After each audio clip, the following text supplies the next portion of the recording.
ఆశ్రయపురములు 6 ఉన్నాయి. ఎన్ని ఉన్నాయండి? 6.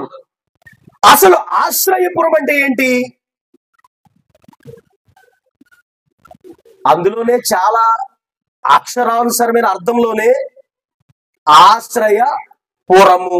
పురము అంటే స్థానము లేదా స్థలము లేదా ప్రదేశము. ఓకేనా? ఆశ్రయము అంటే ఆదుకునేది, నీడనిచ్చేది, రక్షించేది, కాపాడేది. అవునా? వెలుపల విడిచిపెట్టకుండా తనలో దాచుకునేది. ఇది ఆశ్రయం. ఇప్పుడు ఆశ్రయపురము అంటే నిన్ను నన్ను కాపాడేది, స్థలం ఇచ్చేది, నిన్ను గాలికి వదిలేయకుండా, నీ కర్మకు నిన్ను వదిలేయకుండా, నీ పాపానికి నిన్ను వదిలేయకుండా తనలో నిన్ను దాచుకుని ఏ శత్రువు కూడా నీ మీద దాడి చేయకుండా నిన్ను కప్పి ఉంచి దాచి ఉంచేటటువంటి స్థలము. హల్లెలూయా, హల్లెలూయా. దేవుడు తన ప్రజల పక్షముగా ఎంత శ్రేష్టముగా, ఎంత ఉన్నతముగా, ఎంత ప్రేమగా ఆలోచించి దేవుడు తన ప్రజలకు 6 ఆశ్రయపురాలను సిద్ధపరిచాడు. ఈ ఆశ్రయపురముల యొక్క నేపథ్యం ఏంటి, లేదంటే ఈ ఆశ్రయపురముల యొక్క ఉద్దేశం ఏంటి అంటే, ఫర్ ఎగ్జాంపుల్ చెప్తున్నాను వినండి, మీకు అర్థమయ్యే భాషలో చెప్తున్నాను. తెలియకుండా పొరపాటును మనం ఎవరినైనా చంపేస్తాం అనుకోండి, లేదా తెలియకుండా పొరపాటును ఎవరి పక్షంగానైనా ఏదైనా పొరపాటు చేసాం అనుకోండి, ఇది అదేం జరిగింది? తెలియకుండా జరిగింది, ఉద్దేశపూర్వకంగా జరగలేదు, కావాలని చేసిన పని కాదు. అలాంటి పనిలో నుండి, అలాంటి పని జరిగినప్పుడు ఎవడైతే మన వల్ల నష్టపోయాడో, ఎవడైతే మన వల్ల ఇబ్బంది పడ్డాడో, ఎవడైతే మన వల్ల కోల్పోయాడో ఆ వ్యక్తి ఏం చేస్తాడంటే మన మీద ప్రతిదాడి చేయడానికి ప్రయత్నం చేస్తాడు. అవునంటారు కాదంట? ప్రతిదాడి చేయడానికి ప్రయత్నము చేసేటటువంటి ఆ శత్రువుకి, ఆ యొక్క విరోధికి నువ్వు దొరకకుండా, వాడు నిన్ను ఏమి చేయకుండా నీ ప్రాణములను నీవు కాపాడుకోవడానికి ఒక ఆశ్రయపురము సిద్ధపరిచాడంట దేవుడు. నువ్వు పరుగు పరుగున వెళ్ళి ఆశ్రయపురంలో దూరేసావనుకో లోపలికి, వీడు అక్కడ దాకా తరుముకుంటా వచ్చినా గాని ఆశ్రయపురములోకి ప్రవేశించడానికి వీడికి అనుమతి. హల్లెలూయా, చెప్పండి. ఆశ్రయపురము, ఆశ్రయపురము దేవుని మందిరము, ఆశ్రయపురము ప్రభువే ఆశ్రయపురము. హల్లెలూయా, హల్లెలూయా, హల్లెలూయా. ఉంది కదా, మహోన్నతుని చాటున నివసించువాడే, సర్వశక్తిని నీడను విశ్రమించువాడు, నీవే నా కోట నా కొండ అని నువ్వు దేవునిని నివాస స్థలంగా చేసుకొని ఉన్నావు.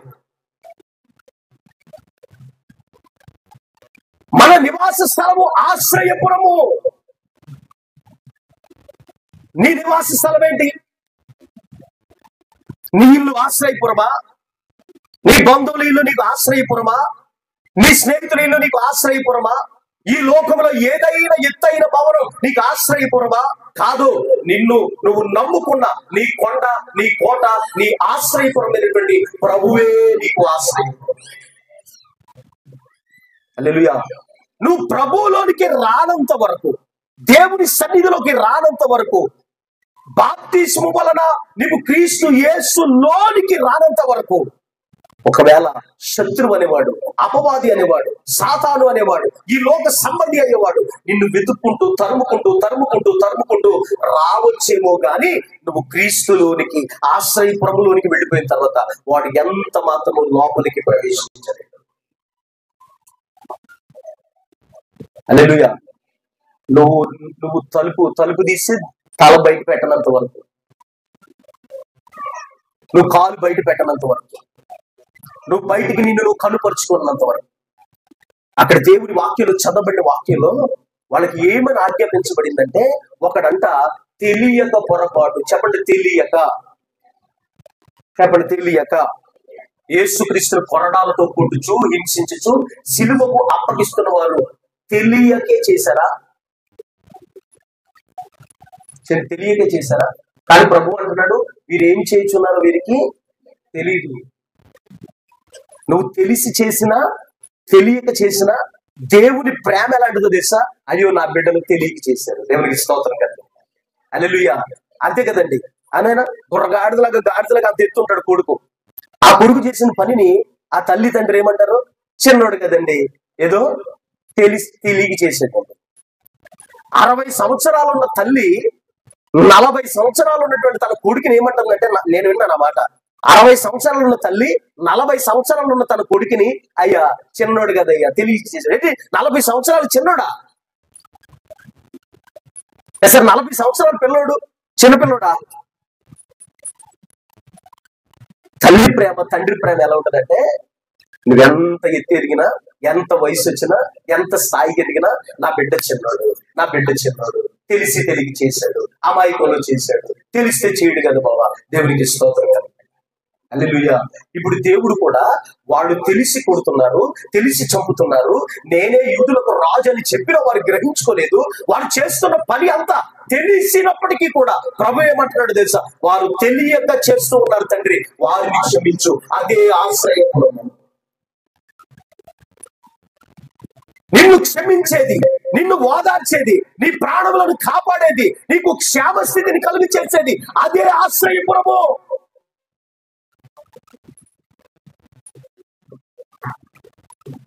ఒక పక్షి ఎగురుతూ తన పిల్లలను కాచుకుంటున్నట్టుగానంట యెహోవా యెరూషలేమును కాపాడుతూ ఉన్నాడు.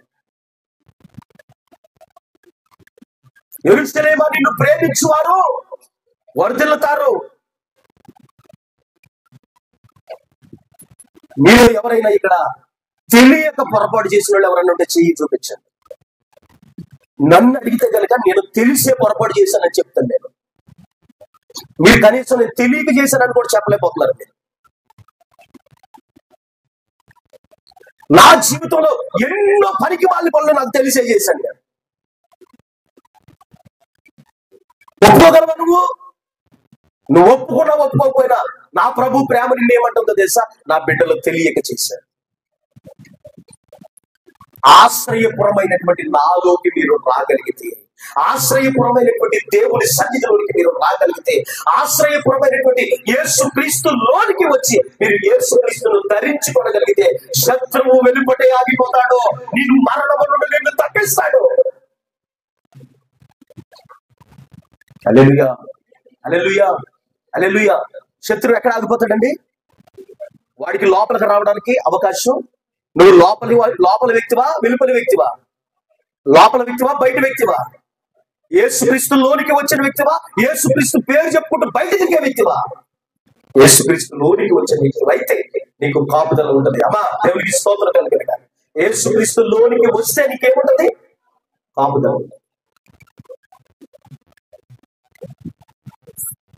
హల్లెలూయా. యేసుక్రీస్తు అంట తన ప్రజలైనటువంటి ఇశ్రాయేలీయులకి తప్పించుకోవడానికి, వారి ప్రాణమును కాపాడుకోవడానికి 6 ఆశ్రయపురాలను సిద్ధపరిచినట్టుగా మనం చూస్తూ ఉన్నాం. ఒక్కొక్క ఆశ్రయపురము ఒక్కొక్క స్థలములో లొకేటెడ్ అయి ఉంది. ఒక్కొక్క ఆశ్రయపురము ఒక్కొక్క మైదానములో సిద్ధపరచబడి ఉంది. ఒక్కొక్క ఆశ్రయపురము ఒక్కొక్క స్థలంలో నిర్మించబడి ఉన్నది. హల్లెలూయా. ఆశ్రయపురంలోనంట ఎలాంటి కాపుదల, ఎలాంటి రక్షణ మనకు దొరుకుతుందో కొద్ది నిమిషాలు, కొన్ని మాటలు మనం వినడానికి దేవుని కృప మనకు తోడైబడినాక చూడండి. మొదటి ఆశ్రయపురం మొత్తం ఎన్నని చెప్పాను? 6. మొదటి ఆశ్రయపురం చూడండి. ఒక్కొక్క ఆశ్రయపురములో ఉన్నటువంటి ఒక్కొక్క క్వాలిటీ, ఒక్కొక్క ఆశ్రయపురంలో ఉన్నటువంటి ఒక్కొక్క లక్షణం యేసుక్రీస్తులో ఇమర్చబడి ఉన్నటువంటి దైవికమైనటువంటి గుణాలకు సాదృశ్యంగా ఉన్నాయి. నీవు ఆశ్రయపురములోకి రావడము అంటే యేసుక్రీస్తులోనికే రావడం. నీవు ఆశ్రయపురములోకి రావడం అంటే యేసుక్రీస్తు యొక్క దైవికమైనటువంటి గుణాలను నువ్వు నేర్చుకుని దానిని